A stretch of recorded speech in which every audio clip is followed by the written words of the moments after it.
जब इंद्र ने बलि को पराजित करके उनकी संपत्ति छीन ली और प्राण भी ले लिए, एक तरह से बलि को, तो भृगुनंदन शुक्राचार्य जी ने बलि के शरीर को एकांत में ले जाकर मृत संजीवनी विद्या से जीवित और स्वस्थ और तेजस्वी कर दिया। इस पर शुक्राचार्य जी के शिष्य महात्मा बलि ने अपना सर्वस्व उनके चरणों में चढ़ा दिया। तन मन से गुरु जी की सेवा, गुरु के आश्रित परीक्षित जो अपने गुरु के आश्रित और गुरु की सेवा परायण है, वो पूरी विश्व पर विजय प्राप्त कर सकता है। बड़ी महिमा है गुरु सेवा की। देखो, गुरु सेवा के प्रताप से ही संदीपिनी जी जगत गुरु भगवान श्री कृष्ण के गुरु बने, अपने गुरुदेव की सेवा के प्रताप से। बलि जी समझ गए कि हमारे गुरुदेव का कृपा प्रसाद, देवराज इंद्र का पद अवश्य वापस आ जाएगा। शुक्राचार्य जी बहुत प्रसन्न हुए देख करके पूर्ण समर्पण बलि का। गुरु क्या देखते हैं? पूर्ण समर्पण। मन, बुद्धि, चित्त, अहंकार, ये आज्ञा पे चले गुरु के, बस इतना ही गुरुदेव चाहते हैं। ये रुपया, पैसा, भोग सामग्री, वस्तुएं, इसका महत्व अगर गुरुजनों के चित्त में है तो उन्होंने अभी तक प्राप्त क्या किया? इससे थोड़ी खुश होते हैं कि नहीं, आप आज्ञा उल्लंघन करो, खूब हलवा पूड़ी खवाओ तो प्रसन्न थोड़ी होंगे। आज्ञा का पालन कर रहे हो, इसी से खुश हो जाते हैं। बलि का महाभिषेक विधि से अभिषेक कराकर विश्वजित नामक यज्ञ करवाया शुक्राचार्य जी ने। जब यज्ञ की विधि से हविष्यों के द्वारा अग्नि देवता की पूजा की गई तो यज्ञ कुंड में सोने की चद्दर से मढ़ा हुआ एक सुंदर रथ निकला। जब शुक्राचार्य जी ने यज्ञ करवाई तो बलि जी के सुरक्षा के लिए एक दिव्य रथ प्रकट हुआ और कवच और हरे रंग के घोड़े, सिंह के चिन्ह से युक्त रथ पर लगाने की ध्वजा। प्रहलाद जी ने देखा कि गुरु शुक्राचार्य जी बहुत प्रसन्न हैं और बलि के लिए यज्ञ से दिव्य घोड़ा और कवच, तो उन्होंने एक माला प्रदान की। अब प्रहलाद जी जैसे कृपा करें तो भला विजय क्यों नहीं हो जाएगी? गुरु शुक्राचार्य कृपालु, मंत्र बल से देवता अग्नि, उन्हीं से रथ प्रकट हुआ। प्रहलाद जी ने एक ऐसी माला दी जो कभी कुम्हलाए ना, और माला गले में पड़ी तो कोई पराजित नहीं कर सकता। शुक्राचार्य जी ने शंख दिया, पूरा स्वस्ति वाचन कराए। बलि जी ने प्रहलाद जी के चरणों में प्रणाम किया और भृगुवंशी गुरुदेव को दाहिने करके रथ पर सवार हुए, कवच धारण किया। अपने ऐश्वर्य बल से दैत्य सेनापतियों को साथ लिया, देवराज इंद्र पर चढ़ाई कर दी। ऐसा लग रहा था मानो आकाश को पी जाएंगे, क्षितिज को भस्म कर देंगे। बहुत बड़ी सेना अंतरिक्ष को कपाते हुए अमरावती पर चढ़ाई कर दी, देवराज इंद्र के महल पर। जे भी राजधानी अमरावती देवताओं की दैत्यों ने घेर ली। अब तो विश्वकर्मा का बनाया हुआ दिव्य सब स्थान नष्ट भ्रष्ट करने लगे दैत्यजन। देवांगनाएं भागने लगी। अमरावती इतनी मनोहर थी मानो त्रिभुवन की सुंदरता वहां एकत्रित की गई हो। इंद्र ने देखा कि बलि के सामने टिकना असंभव, क्योंकि उनके ऊपर गुरु कृपा है। तो अपने गुरु बृहस्पति जी के पास गए, उनसे बोले भगवान इस बार तो ऐसी शक्ति दिखाई दे रही कि जीत पाना कठिन है। मैं देखता हूं कि बलि को कोई रोक ही नहीं सकता, ऐसे प्रलयंकारी आग की तरह बढ़ता चला आ रहा है। आप कृपा करके बताइए कि मेरे शत्रु की इतनी जल्दी इतनी बढ़ती कैसे हो गई और इसे कैसे दबाया जा सकता है। देवगुरु बृहस्पति ने कहा इंद्र, मैं तुम्हारे शत्रु बलि की उन्नति का कारण जानता हूं, उसने अपने गुरुदेव को रिझा लिया है। शुक्राचार्य जी ने अपने शिष्य बलि को महान तेज शक्ति का खजाना बना दिया। इस समय सर्वशक्तिमान भगवान के सिवा काल की भी ताकत नहीं कि बलि को पराजित कर सके, केवल भगवान।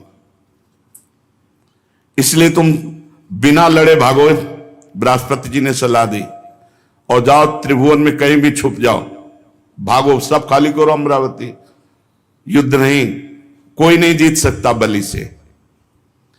प्रतीक्षा करो भगवान की कृपा की। इस समय शुक्राचार्य के तेज से बलि की उत्तरोत्तर वृद्धि हो गई है, और जब इन्हीं शुक्राचार्य जी का एक तिरस्कार करेगा तब ये पराजित हो सकता है, अन्यथा नहीं। जिन शुक्राचार्य जी की कृपा से इतना बल वैभव, उन्हीं शुक्राचार्य जी का जब अपमान करेगा तब ये पराजित होगा। बृहस्पति जी स्वार्थ और परमार्थ से परम ज्ञानी हैं। उनकी सलाह मानकर समस्त देवता अंतर्ध्यान हो गए, पूरा स्वर्ग खाली।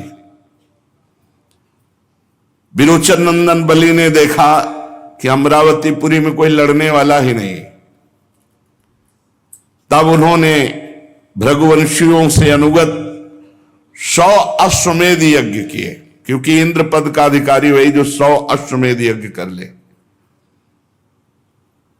अब तो महाराज चंद्रमा के समान शोभायमान हो गए इंद्र पदवी पर बलि। गुरुदेव की कृपा से प्राप्त समृद्ध राजलक्ष्मी को बड़ी उदारता से उपभोग करने लगे और अपने को कृतकृत्य मानने लगे। जब देवता भाग कर छिप गए, स्वर्ग का अधिकार छीन गया, तो देव माता अदिति बड़ा दुख हुआ। अपने पुत्रों की दुर्दशा देखकर बहुत दुखी हुई। परम प्रभावशाली अपने पति कश्यप मुनि की जब समाधि टूटी तो उनके चरणों में प्रणाम किया, तो उन्होंने कहा सब शांति है, सब सुख है। अदिति जी ने विधि पूर्वक पूजन किया और कहा प्रभु काल विपरीत है, कोई भी हमारा पुत्र सुख पूर्वक नहीं है, सब भागे घूम रहे त्रिभुवन में छुपे हुए। इस समय अमरावती पर बलि का अधिकार है, हमारा कुटुंब पूरा उजड़ गया, हमारे प्रियजन सब उद्विग्न हैं। भगवान बस आपके सामने दासी यही कुशलता वर्णन कर रही है। मैंने आज तक कभी किसी का तिरस्कार नहीं किया, इसीलिए मैं देव माता कही जाती हूं। और आप जैसा महान तपस्वी मेरा पति हो और फिर मेरे पुत्रों को ऐसा दुख हो, प्रभु कोई उपाय कीजिए जिससे मेरे पुत्रों को पुनः स्वर्ग प्राप्त हो। इस प्रकार अदिति जी ने जब कश्यप जी से प्रार्थना की तो विस्मित होकर बोले बड़े आश्चर्य की बात है, भगवान की कैसी प्रबल माया है। जब बात करो तो पंचभूतों से बने हुए इन्हीं शरीर की, पुत्र की, घर की, भगवान की किसी को परवाह नहीं। अरे प्रकृति से परे आत्म तत्व की कोई चर्चा नहीं करता। अरे समझो ना, यहां कोई किसी का पति है, ना पुत्र है, ना तो संबंधी है, ये मोह ही नाच नचा रहा है। प्रिय, तुम संपूर्ण प्राणियों के हृदय में विराजमान अपने भक्तों के दुख मिटाने वाले भगवान श्री कृष्णचंद्र वासुदेव की आराधना करो, जो चाहोगे वो प्राप्त हो जाएगा। भगवान श्री कृष्ण की आराधना कभी व्यर्थ नहीं होती, इसके सिवा कोई उपाय नहीं है। अदिति ने पूछा, उपासना का स्वरूप क्या होगा? मेरे मनोरथ की पूर्णता होनी चाहिए, आप उपदेश कीजिए, मैं वो नियम धारण करूंगी।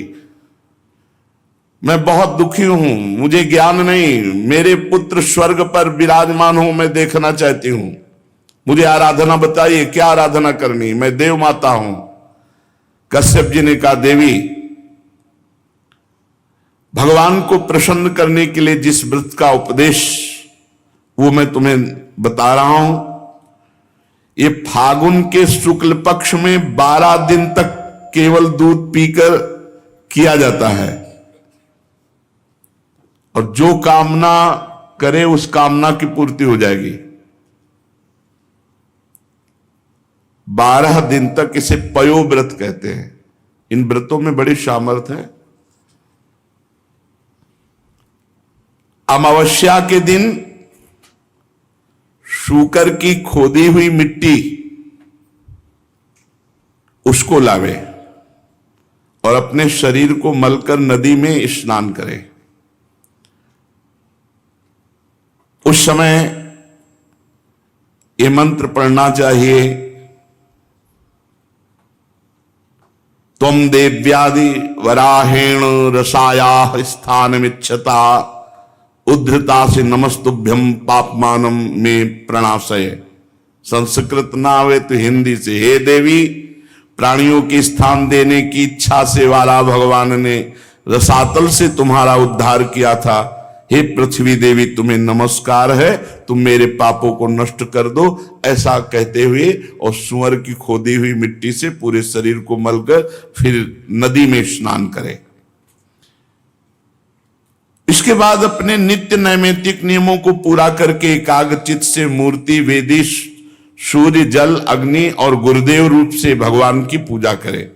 फिर प्रार्थना करे, प्रभु आप सर्वशक्तिमान हैं, अंतर्यामी और सबके आराधनीय हैं। समस्त प्राणी आप में और आप समस्त प्राणियों में निवास करते हैं, इसी से आपको वासुदेव कहते हैं। आप समस्त चराचर जगत और उसके कारण के भी साक्षी हैं। हे भगवान वासुदेव, मैं आपको नमस्कार करती हूं। भगवान को नमस्कार करके भगवान की स्तुति करे कि आप सबके प्राण हैं, आप इस जगत के स्वरूप हैं, आप योग हैं, योग के कारण हैं, आदिदेव हैं, पीतांबरधारी केशव। मैं आपकी स्तुति करती हूं, आपके चरण रज की उपासना करती हूं, आपकी कृपा लालसा प्राप्त करने के लिए। फिर गंध माला आदि से भगवान का पूजन करे और दूध से भगवान की मूर्ति का स्नान करावे। इसके बाद वस्त्र, यज्ञोपवीत, आभूषण, जो व्यवस्था है, द्वादशाक्षर मंत्र से भगवान का पूजन करे और दूध में पकाए हुए घी और गुड़ और साली के चावल से द्वादशाक्षर मंत्र से हवन करे। कुछ नैवेद्य भोग लगावे, सबको बांट दे, जरा सा स्वयं पाले, भगवान को आचमन करावे। फिर तांबूल पान का बीड़ा और 108 बार द्वादशाक्षर मंत्र का जप करे। फिर 4 प्रदक्षिणा दे और भूमि पर लौटकर साष्टांग दंडवत प्रणाम करे। निर्माल्य को सिर पर लगावे और वो जो खीर बनावे तो रोज कम से कम 2 ब्राह्मणों को पवावे, उनको दक्षिणा दे, सत्कार करे। ब्रह्मचर्य से रहे, प्रातःकाल स्नान करके दूसरे दिन फिर ऐसी पूजा करे, फिर भगवान को वैसे दुग्ध स्नान, फिर वैसे 2 ब्राह्मणों को। 12 दिन तक ऐसे ही ब्रह्मचर्य रहकर वो स्वयं केवल दूध पिए, पयोव्रत कहते हैं, और भगवान की ऐसे आराधना करे, जो चाहेगा वो प्राप्त हो जाएगा। ये फाल्गुन शुक्ल प्रतिपदा से लेकर त्रयोदशी पर्यंत ब्रह्मचर्य से रहे, भूमि पर शयन करे, 3 समय स्नान करे, झूठ न बोले, पापी आदमी से बात न करे और पाप की बात न करे, और छोटे बड़े सब भोगों का त्याग कर बिल्कुल ऐसे ही रहे जैसे संत, किसी भी प्राणी को कष्ट न पहुंचाए, भगवान की आराधना करे। तो ये बहुत कम समय में 12 दिन में ये पयोव्रत रखने वाला जो कामना करेगा उसकी पूर्ति हो जाएगी। अत्यंत एकाग्रचित होकर के इसकी आराधना करना चाहिए। पयोव्रत, इसका नाम पयोव्रत है। ब्रह्मा जी ने मुझे बताया था, मैंने तुम्हें बता दिया। देवी तुम भाग्यवती हो, तुम इसको कर सकती हो। कल्याणी, भगवान को संतुष्ट करने वाला ये सर्व पयोव्रत है जिससे भगवान प्रसन्न होते हैं। परीक्षित अपने पतिदेव महर्षि कश्यप जी का उपदेश प्राप्त करके अदिति ने सावधानी से 12 दिन तक पयोव्रत का अनुष्ठान किया। जे ही पूरा व्रत हुआ तो सामने देखा भगवान प्रकट हो गए। अच्छा, भगवान जब प्रकट हुए तो चाहे देवकी वसुदेव जी के सामने या यहां इस समय अवतार ले रहे हैं, तो पहले चतुर्भुज रूप में प्रकट होते हैं और फिर भगवान जो अवतार लेना चाहते हैं वो रूप धारण करते हैं। तो यहां भी शंख चक्र गदा पद्म धारण किए हुए सामने प्रकट हो गए। अदिति जी तो विकल हो गई और प्रेम विह्वल होकर पृथ्वी पर लौटकर साष्टांग दंडवत प्रणाम किया। फिर उठकर हाथ जोड़कर भगवान की स्तुति करने की चेष्टा की, परंतु इतना आनंद, इतने आंसू की बोल न सकी। सारा शरीर पुलकित हो गया और आनंद उल्लास के साथ कंपायमान शरीर चुपचाप खड़ी हैं। परीक्षित, यज्ञेश्वर भगवान श्री हरि देख रहे थे। माता अदिति धीरे धीरे साहस करती कि भगवान का कुछ स्तवन करें, पर स्थिति इतनी प्रेम विकल है। फिर हिम्मत की और लड़खड़ाए हुए शब्दों में कहा, आप यज्ञ के स्वामी हैं, स्वयं यज्ञ हैं, आप अच्युत हैं। आपके चरण कमलों का आश्रय लेकर घोर पापी भी भव समुद्र से तर जाता है। आपके नाम का कीर्तन, नाम का श्रवण ये संसार से तारने वाला है। आपके नामों के श्रवण मात्र से परम कल्याण हो जाता है। हे आदि पुरुष, हम आपकी शरण में हैं। सारी विपत्तियों का आप नाश करने वाले हैं। हे स्वामी, आप हमारा कल्याण कीजिए। भगवान ने कहा, देवताओं की जननी, मैं तुम्हारी अभिलाषा को जानता हूं। शत्रुओं ने तुम्हारे पुत्रों की संपत्ति छीन ली है, स्वर्ग से खदेड़ दिया है। तुम चाहती हो कि युद्ध में तुम्हारे पुत्र उन मत वाले बलि असुरों को जीतकर विजय लक्ष्मी प्राप्त करें, इसीलिए तो आराधना किया है ना। तुम्हारे पुत्र धन समृद्धि से युक्त हो जाएं और जैसे विराजमान थे पहले स्वर्ग में वैसे ही आनंद हो जाए। तो देवी, ये तो नहीं हो सकता। असुर सेनापतियों को जीता नहीं जा सकता, ऐसा मेरा निश्चय है, क्योंकि ईश्वर और गुरु उनके अनुकूल हैं। लड़ाई नहीं की जा सकती, पर मुझे प्रसन्न कर लेना व्यर्थ भी नहीं जाता। इसलिए मैं तुम्हारे लिए तुम्हारा पुत्र बनकर जाऊंगा और जाकर के उनसे मांगूंगा। लड़ाई तो नहीं हो सकती, मांग करके भिक्षा रूप में फिर तुम्हें देंगे।